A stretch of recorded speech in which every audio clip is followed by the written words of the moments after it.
Hello प्यारे बच्चों, आज हम क्लास 6 की मैथ का सेकंड चैप्टर पूर्ण संख्याएं यानी कि होल नंबर्स के बारे में पढ़ेंगे।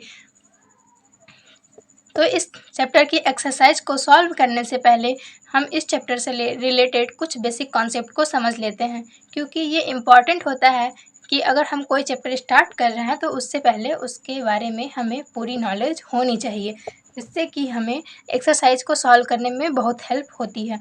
तो चलिए हम देखते हैं। तो देखिए, प्राकृतिक संख्याएं यानी कि नेचुरल नंबर। तो प्राकृतिक संख्याएं वे संख्याएं होती हैं जो हम गिनती में गिनते हैं, जैसे कि 1, 2, 3, जो कि हमें बचपन में ही सिखाया जाता है। तो यही गिनती नेचुरल नंबर होती हैं, जैसे 1, 2, 3 से इसी तरीके से ये अनंत तक होती हैं। फिर देखते हैं अगला, पूर्ण संख्या यानी कि होल नंबर। तो प्राकृतिक संख्याओं के समूह में अगर हम 0 को शामिल कर लेते हैं तो उससे एक समूह बनता है। उस समूह को हम पूर्ण संख्या कहते हैं। जैसे कि देखिए 0, 1, 2, 3, 4 इसी तरीके से अनंत तक ये जाएंगी।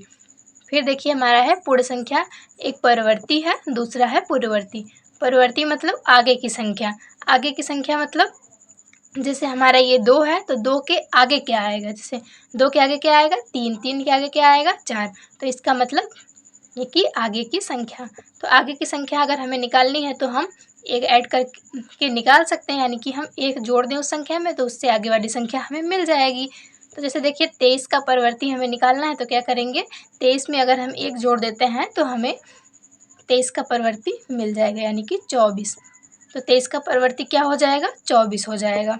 इसी तरीके से देखिए ये है पूर्ववर्ती। तो पूर्ववर्ती मतलब पीछे की संख्या, यानी कि देखिए ये 3 है तो 3 के पीछे की संख्या क्या हो जाएगी, 2 हो जाएगी। तो अगर हमें 3 से 2 लाना है तो क्या करेंगे, अगर हम 3 में 1 माइनस कर दें तो हमें 2 मिल जाएगा।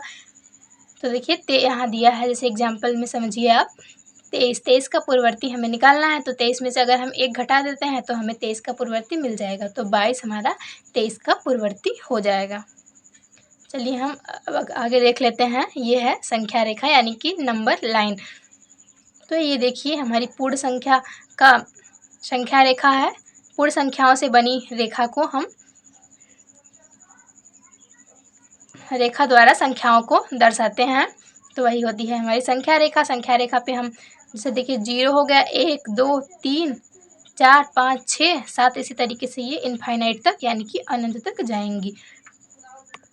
चलिए अब हम अपने एक्सरसाइज को तो चलिए हम अपनी प्रश्नावली सॉल्व करते हैं। तो प्रश्नावली 2 दशमलव का पहला क्वेश्चन है, 10,999 के बाद अगली 3 प्राकृतिक संख्याएं लिखिए।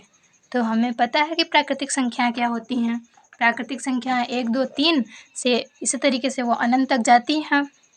तो हमें क्या करना है, 10,999 के बाद आने वाली 3 और प्राकृतिक संख्याओं को निकालना है। तो हम क्या करेंगे, 10,999 में अगर 1 जोड़ देंगे तो उसके बाद वाली संख्या हमें मिल जाएगी। फिर जो संख्या हमें मिलेगी उसमें अगर 1 जोड़ देंगे तो उसके बाद वाली मिल जाएगी। इसी तरीके से हमें जितनी भी संख्याएं निकालनी होंगी हम एक एक जोड़ के संख्याएं निकाल सकते हैं। तो चलिए हम देखते हैं। तो यहाँ हम लिखते हैं 10,999।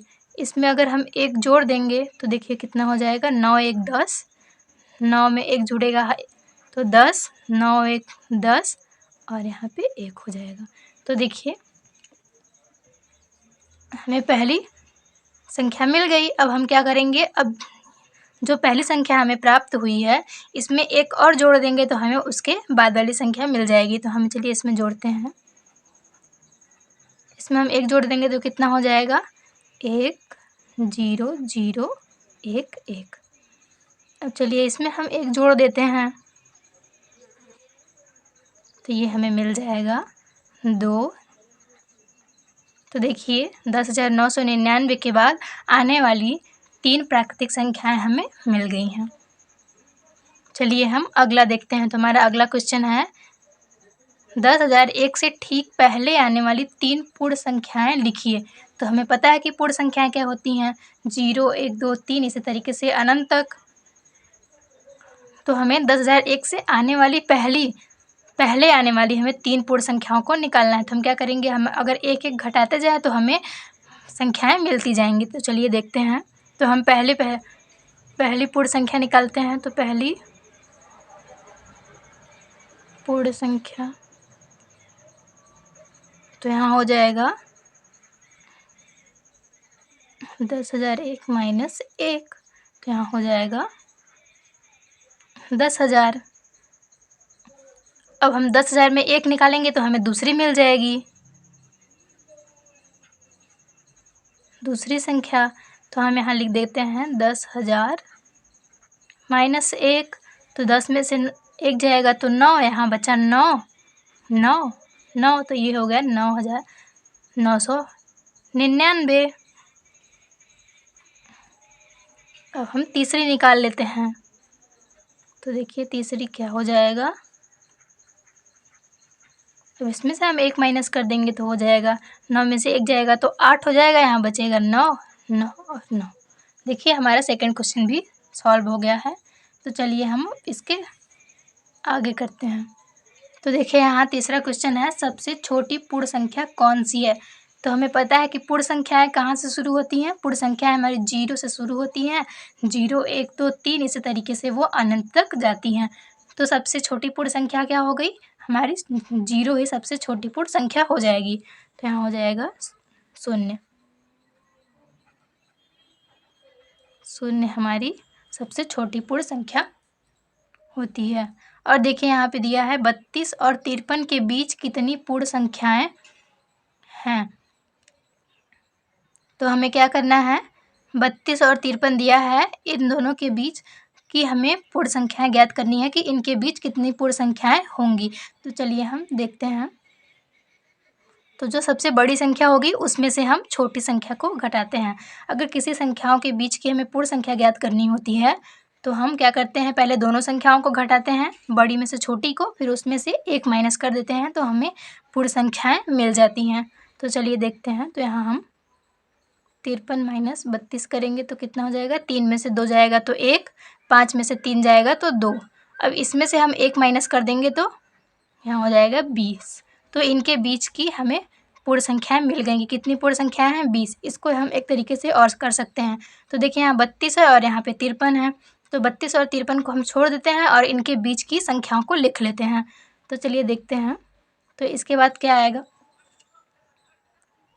33 आएगा, 34, 35, 36, 37, 38, 39, 40, 41, 42, 43, 44, 45, 46, 47, 48, 49, 50, 51 और 52। तो चलिए इनको हम गिन लेते हैं। तो 1, 2, 3, 4, 5, 6, 7, 8, 9, 10, 11, 12, 13, 14, 15, 16, 17, 18, 19, 20। देखिए इनके बीच की कितनी पूर्ण संख्या है, 20।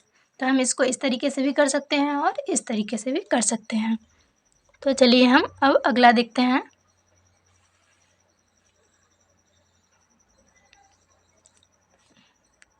तो देखिए हमारा 5वां क्वेश्चन है, निम्न के परवर्ती लिखिए। तो हमें परवर्ती मतलब पता है कि हम परवर्ती मतलब क्या होता है, आगे की संख्या। तो हम क्या करते हैं, एक जोड़ के परवर्ती संख्या निकाल लेते हैं। तो चलिए हम इसका परवर्ती संख्या निकालेंगे तो क्या हो जाएगा, इसमें हम 1 जोड़ देंगे तो हमें इसकी परवर्ती संख्या मिल जाएगी। तो 1, 1, 2 हो जाएगा, 0, 7, 0, 4, 4, 2। चलिए इसको हम यहाँ से सही से लिख देते हैं। तो ये हो जाएगा 2। अब इसका निकालेंगे तो इसमें भी 1 ऐड कर देंगे, प्लस 1। तो 9, 1, 10 हो जाएगा। फिर 1 हासिल है तो 9 में 1 जुड़ेगा तो फिर 10 हो जाएगा। 1, 1, 2 हो जाएगा और 0, 0, 1। चलिए हम अगला करते हैं।